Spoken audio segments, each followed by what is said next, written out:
চলে আসলাম বাবা লালপাকা শ্মশানে, তারকেশ্বর লালপাকা শ্মশান। এখানেই আমাদের চৈত্র মাসের সন্ন্যাসের প্রথম ফল করব। নিয়ে নিয়েছি তরমুজ।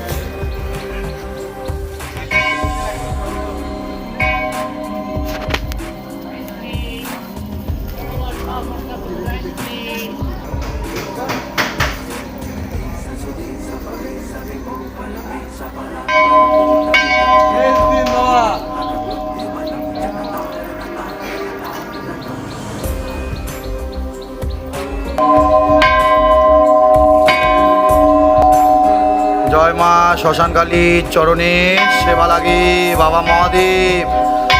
তোমার ভক্ত তোমায় ডাকে বাবা মহাদেব। দেবের দেব মহাদেব শিব বাবা মহাদেব।